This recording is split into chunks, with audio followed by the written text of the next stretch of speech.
Ay mga kaibigan, purihin natin si Jesus, Maria at Jose. Narito na naman ang inyong lingkod, Father Bob, isang paring Karmelita. Tuloy-tuloy lang tayo sa ating pagninilay at pagsisikap na maging mabuti palagi sa ating araw-araw na pakikisalamuha sa bawat isa. Sa araw na ito, araw ng Lunes, nasa ikasyam na araw na tayo sa buwan ng Setyembre, 2024. Sa araw na ito, ang ating pagninilay ay ibabahagi sa atin ni San Lucas, Kapitulo 6, versikulo 6 hanggang 11. Dito napapansin natin na talagang binabantayan ng mga Pariseyo at mga eskriba si Jesus kung ano ba talaga ang ginagawa niya, lalong-lalo na sa araw ng pamamahinga. At dito, gusto nilang makita kung si Jesus ay talagang magpagaling ng mga may sakit sa araw na ito.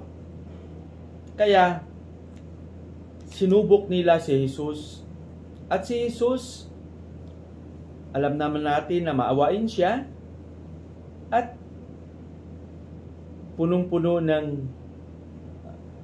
pagmamahal sa bawat isa, lalong-lalo na sa mga may mga karamdaman.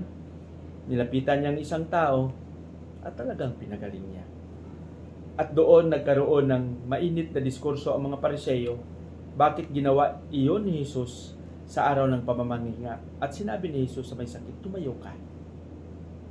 Mga kaibigan, itong salitang sinabi ni Jesus na come up and stand ay napakagandang pagnilayan natin.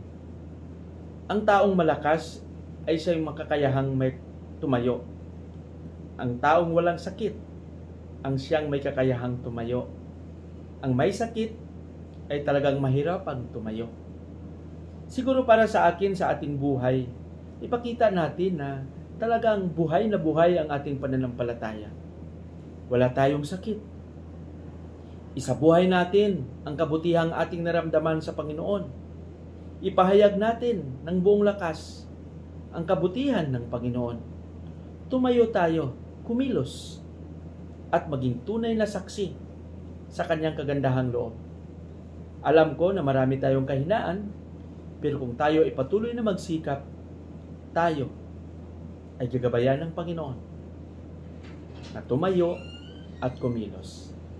Patnubayan nawa tayo ng Panginoon sa ating panalangin. Panginoong Hesus, Ikaw ang aming lakas at sandigan. Turuan mo kaming maging tunay at tapat mong saksi. Amen.